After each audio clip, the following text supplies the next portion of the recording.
Hey friends, so one of Ableton's advantages versus other DAWs is its right-brained approach to making music.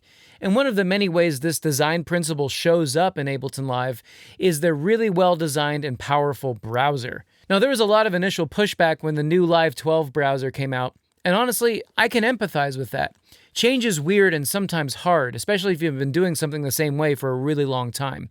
But now it seems like even the most hardcore naysayers have come around to understanding the new browser and realizing just how powerful it is. Since I last made a video on it, even more features have been added to the browser, and in my opinion, between the new updates and the changes that Ableton made in response to user feedback, Ableton's browser is now an incredibly well thought out and user customizable tool.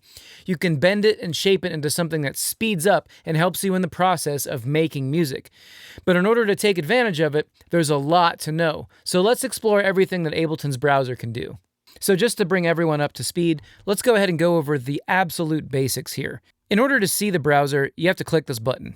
In order to make the browser full height, this is a new feature they added, you can actually click on this right here, and then you'll notice that it takes up the whole space.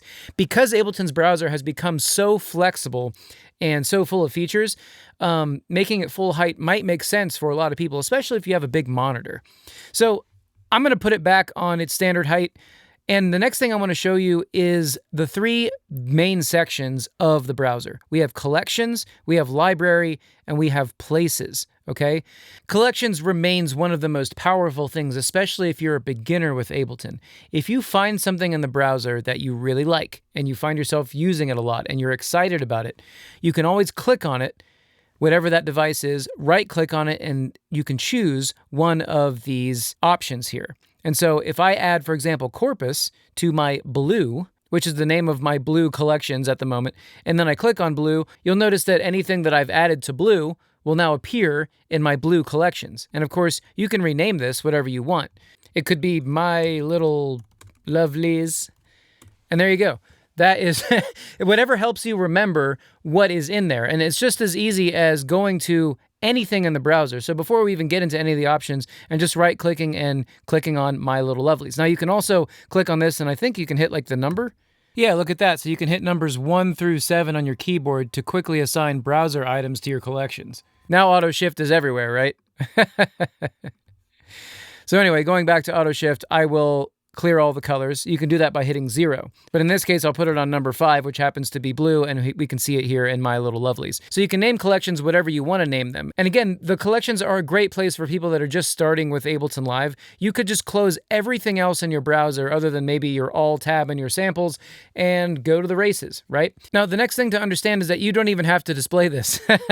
You can click on Edit, and you'll notice that both collections and then library, which we'll get to in a moment, you can actually remove these things from being able to be seen, okay? So, for example, I could get rid of all of these except for maybe just one favorites folder, okay? So now collections just shows favorites, okay? You could just put your favorite plugins or whatever your favorite stuff in the browser is and just put it right there. Again, the collections is agnostic to whatever item you're selecting. You can put anything in here. And so whatever helps you make music faster. If all that you ever do and all that you ever learn from this video is that you can add something to a single collection, that is going to speed up your workflow a lot because you can just click on it and click on the thing you need. Now, I do think that it's important, though, to think about this logically. If you fill this up like I have with all this crap, it might not speed you up at all because now you're sifting through this giant list of stuff. I really do think that just an hour, maybe not even an hour, maybe a half hour spent with your browser to customize it in a way that makes sense for you is a really, really powerful and important thing to do. Okay, so I'm gonna re-enable these collections, and now let's go down to library. So this library is the big kind of zoomed out thing, okay? And then the user library down here in places, which again we'll get to, is the stuff that you have added to Ableton's file structure, okay? So the next thing, and maybe if you take anything else away from this video that is so important, is the all-powerful Control-F on Windows or Command-F on Mac. If you click Command or Control-F, what will happen is Ableton will snap directly to the All tab in Library, okay? Why is this awesome? Why is this powerful? Because if you remember an item, or a plugin, or a file name, or a sample, or whatever, you remember what its actual name is, you can type it right here and it will come up right away. So I'm going to search my Lisa. Okay, so there's my Tomo Lisa, and it's right there. I know exactly where it is. Or maybe I want to use wavetable. There's Ableton's wavetable. You don't have to finish typing it. This is so powerful because you can take your hands, okay? This doesn't even need the mouse. You can take your hands and you can click Command or Control F, and it will immediately jump to the library's All tab. So this is literally everything inside of Ableton. Everything. All the plugins, all the samples, everything. Okay, this is so awesome. And something else that I should point out is that it's not just limited to file names. It's also limited to what Ableton calls tags, okay? And this is one of the things that was introduced with the 12 browser that, at least in the beginning, people were really confused by. But this is an extremely powerful and important thing. Ableton's tag system allows you to add tags to files or items inside of the browser. So maybe the first thing we could do is we could search, okay, I don't want to search everything, but I want to search audio samples. So what I can do is I can hashtag sample, okay, and then I can search flute. Why is this important? What I did is I put a hashtag and then I chose sample, okay, and then the searched item was flute. Why is this important? Well, check it out. If I click on X on the sample, notice that now we see these different icons in here. It's not just audio. See, this icon right here, this represents audio. But this icon right here, while it does play, this is also tagged flute. Because Ableton, unless you tell it, is not differentiating between ADG files, which are essentially what? They're instruments, okay? They're MIDI playable instruments, right? That's not the same thing as a sample. If, for example, I want to drag or drop this into a sampler, or I want to put it in an instrument rack, that's different than an ADG file, right? Because an ADG file needs a MIDI track in order to function, okay? So it's just a great way to differentiate what you're doing. And so this can go in so many different directions. You can do hashtag loop, for example, and now we're only looking at loops. So what are my flute loops? Flute loops. So now, instead of just having one-shots of flutes, this is even more granular because I'm saying I don't just want one-shots, I actually just want loops. So these are things that Ableton can play in a loop. So this is where a lot of people have discovered the Command or Control F command kind of stop. And there's one more key command that is so awesome that I think a lot of people missed. Check it out. Hit Escape. And it clears the All tab. A lot of the times, folks will have something sitting in the All tab, or they'll have some tags selected. For example, like if I click on this button, this shows all of Ableton's tags. Potentially you have drum kit. And you'll notice that now if I go up here and I search anything, so like snare, now I only get search results that return snare drum within drum kit. So that doesn't even make any sense. But if I hit Escape, bam, it totally clears all of Command F. So then I can hit Command or Control F and I'm back in business, right? So Command F, Control F, and Escape. Super, super important keyboard shortcuts to remember because man, does this speed you up. Okay, so again, just like with collections, I can click Edit, and any one of these items that I just don't ever use, I can clean up. I don't normally search drums, okay? I don't ever really search tunings. I definitely never search templates. So you can see that, if I click Done, that collapses down the options of the things that I see. I know that I went over this earlier, but I can't overstate how important this is. You could collapse your browser to never having to need to scroll down ever to show everything that you would ever use, okay? Most people are not going to take advantage of all these different items. Because I'm a teacher, I need to have my browser look pretty familiar to most people, which is why I'm not going to leave that option settled at the moment, okay? But I just want to point that out. Now let's get back to the tags feature. So within Ableton's own library, they have created a bunch of tags, and these tags are really descriptive of what your sounds might be like, okay? But something else that's really cool is that Ableton also takes metadata, especially I think from VST3 plugins. So you even have your VSTs kind of separated into the different plugin companies that create them. And so what's nice about this is that, yes, you can click on plugins, and yes, you can click on the drop-down menu for each one of your different plugins. But something that's even cooler that you can do is you can click on any one of these, and let's say that you find yourself using glitch machines a lot. So something that you can do with this that's really, really, really extra cool is that you can go down here to this little icon. And what this will do is this will add a label to your library, okay? Let me show you just what happens so you understand it. If I click on this, check it out. Now it says glitch machines, and if I click on glitch machines, I can see the glitch machines plugins that I have in my browser, and it's right there on the side. So if you find yourself always using, for example, FabFilter or something like that, you can add it to the sidebar. And again, it might be faster for you to simply hit Command or Control F and choose, convex, for example, because I know that I want to use Glitch Machines convex. Maybe that's faster for you. But if it's faster for you instead to have Glitch Machines here on the side, that is something that you can do. Now you'll notice that I've clicked on Glitch Machines, but you'll notice that I'm only seeing convex, okay? Remember the escape key. If I hit the escape key, that will show me everything. So learn that escape key. It's so, so, so powerful. And it really eliminates a lot of frustrations that a lot of people have potentially with Ableton's browser. Now, a lot of people will put comments below my YouTube videos saying, yo, dude, how did you get all these really interesting extra icons that are down here? So this is a feature called saved searches. Now, the way that this is accomplished is through a clever little tagging tactic. If I open my tag editor, you'll notice that there are filters that say me, Earthcry, right? That's one of my artist names. So under Earthcry, we can see that there is filters. Filters is a tag that I created. How do you create tags? Well, check this out. So you can actually open something called the tag editor. And you'll notice that down here, I've got all these different tags, okay? And I've created these tags. These are not tags that Ableton has made. These are tags that I have made, okay? So for example, I could make a new tag. And I could make a tag called granular. Okay, so this is one that doesn't exist that I've made yet. At least I don't think I've made it. Nope, I haven't made it. Okay, so granular is now a tag. Okay, so check this out. I'll go ahead and clear this out, and I'm going to search my favorite one at the moment, Graindad. So Graindad is Sugar Byte's awesome granular plugin. And so what I can do is I can actually add that to granular.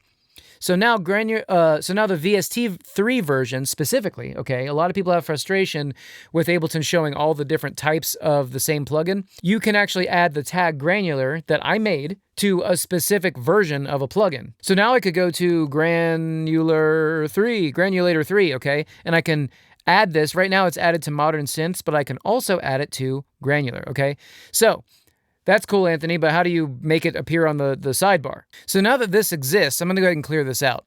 Now I can go down to me, and I'm not in the tag editor. I'm in just the standard content tag browser. I can click on granular. And what's so cool about this is that I can now add this. Yep, right here. I can add this now to my browser. Okay, so granular is now a new item.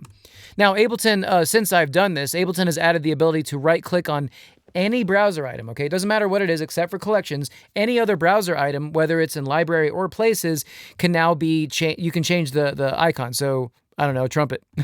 That is now my granular thing. But what I think is actually maybe even cooler than that is to use an emoji. So on Mac, at least, you can hold Control Command Space, and that will bring up an emoji thing. So I don't know what a granular grain, maybe there. Oh, look at that. Bam. So now I have an extra little icon there to help my brain recognize my granular folder, okay? And so within granular, check it out. The two granular devices that I wanted to use are in there as a saved search. Super powerful, okay? So as you can see, I put all the filters that I normally like to use. I put all my clippers in here that I normally like to use. And something that I really... And a lot of folks ask me, what's in Homies? Well, Homies are they're plugins that I reach for a lot. These are plugins that I really enjoy. I mainly use Ableton stock stuff, but whenever I'm not using Ableton stock stuff, you can put Ableton stock stuff in here, but these are just plugins that I also reach for. Hey, it's Editor Anthony. I wanted to point something out really quick. So right now, my granular saved search has 2 granular plugins in it. Check this out. If I go to my plugins and let's say I want to add another one, these are actually dynamic, as in you can add to them in the future. So I'll click on Grain Streamer right here and then click on Granular. Now check this out. If I go down to Granular, there it is. So yeah, really, really awesome feature. I just thought I should point that out. Cool, so finally let's go down to Places. And Places is where some really amazing magic can happen. So first of all, we have packs. These are the things that you download from Ableton. If you are a Suite user, and you haven't downloaded a lot of the packs that Ableton has on their website, you're truly missing out. Not only are the packs, they're really awesome, they're great musical tools, but something else to know about them is that Ableton has added tags already to them. This is different than Ableton's auto tagging feature, okay? A lot of these packs will have tags associated with them, and this will just help flesh out the sounds that are immediately available to you, okay? So, yeah, super important thing.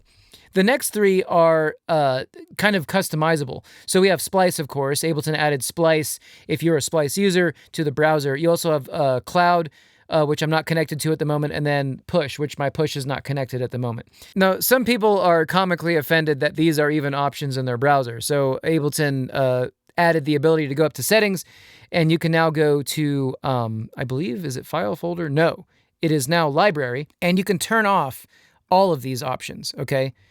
So I've turned all those off. And another thing you can turn off is the downloadable packs. So you'll notice that if I scroll down to the bottom of the packs that I've downloaded, if I click this on, it'll actually update and then show me what available packs I have for me. And this is a really powerful thing. If you've never looked to see what's available, this actually auto-updates. So there may be some, I don't have all the Granulator 3, for example, the content that comes with it. So you might want that. Maybe you need a piano. You might want to download the piano.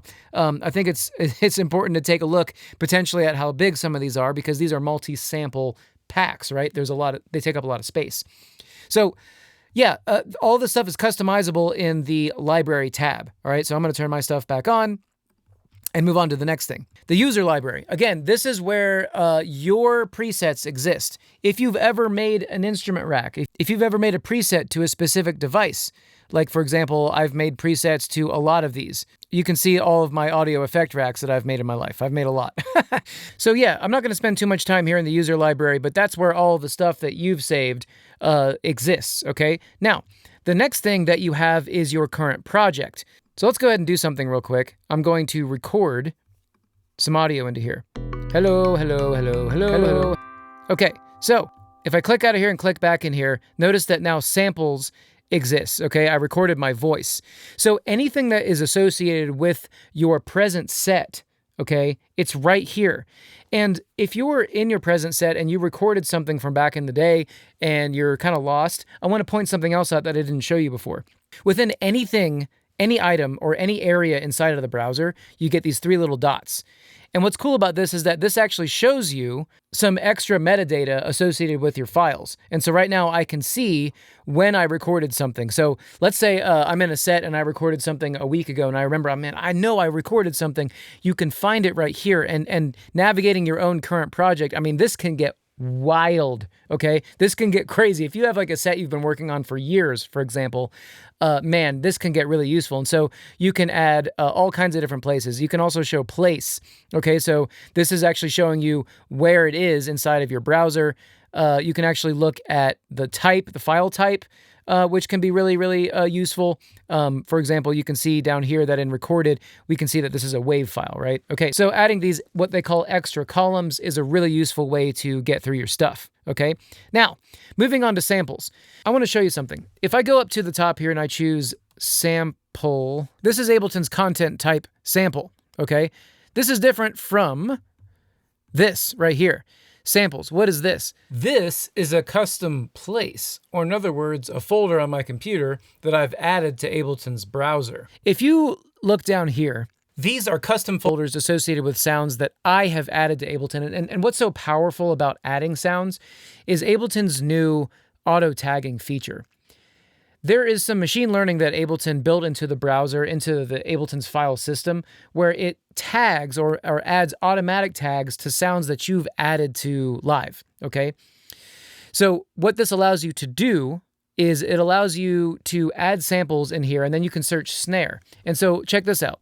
If I search snare here, if I have samples selected, and again, this is samples inside of places, these are all of the samples that Ableton has tagged as snare using the auto tagging system. Why is this powerful? Why is this important? Because none of the samples that I would pull up here are samples that are in Ableton's default library, okay? So this allows me to customize and use sounds that I've added, okay? Now this is differentiated from going up here and clicking on all, okay? If I click on all, what this is going to show me is, yes, all my samples, but it's also going to show me samples that may come with Ableton's user library. So it's just a little bit different here. Now let's go ahead and do something. I'm going to click on Add Folder. So if I go to my desktop, I recently downloaded sounds of the RD8. This is drum samples from the RD8. If I click on Open, okay, notice that Places had a little spinny wheel for a second right there. If I click on this, let's open some of these folders and take a look. That little spinny wheel that you saw in Places, what happened was Ableton, in a lightning fast fashion, used machine learning to actually add auto tags to these hits. So right now within clap, this is probably more of a... It sounds a little bit more snare-like, so it assumed that it's a snare hit and that it's a one-shot. Something that I should point out is that you can actually click on both of these, for example, and I can click right here to add. This is called quick tags. What's cool about this is that I can say clap, right? Enter, and check it out. If I click on any one of these individual, notice that clap is now added as a tag, okay? So essentially, this is a really important and powerful thing to do. Adding samples to Places allows Ableton to add auto tags, and you can take advantage of Ableton's machine learning technology to be able to quickly pull up these samples later via what? Via search, okay? I hope that's sinking in. This is maybe one of the most powerful things that they've added to Ableton's browser. So something else I want to point out is that not everything inside of the sounds of the RD8 are actually in here. If I click Exit, notice that actually what we have is a lot more folders. What happened prior to this is that I had snare left in my search terms, okay? So I should have hit escape, right? Let's go to another one here. Let's just see what else it did. So kick, you can see that one shot and kick have been auto tagged, right? Super powerful. Add your samples to Places and Ableton will auto tag them. Super important, okay? So one more time, you can add tags to multiple things. So I'm going to go to My Samples folder, and I have a list of drum and bass breaks. So if I go into here and I click on the down arrow, and I click on one of these, the only thing that got added to these is that it is a loop. So Ableton's able to detect if a file is a loop. But let's say I want to add something new, okay? Let's say I want to add a tag to all of these drum loops, okay? So I'll click on the first one, shift click on the last one, thus selecting them all. And you can see that drum loop, kick, and loop are added to some of these files. Check it out. If I tap DNB, let's say I want to add DNB as a tag. So DNB doesn't exist yet. I can click create new tag, and now it's going to ask me, all right, where? So maybe loop would be a good place to put that. Okay, so now DNB is now a tag that exists, and I've added it to all these. So now if I Command F and I hashtag DNB, check it out, there are all my loops, right?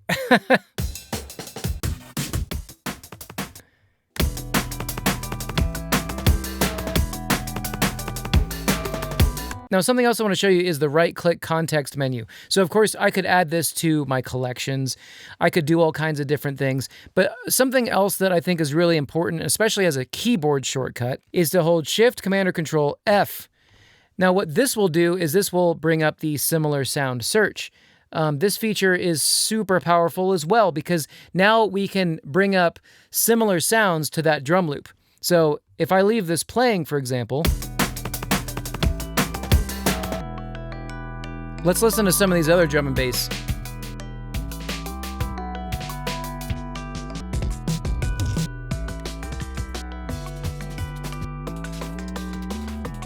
Right?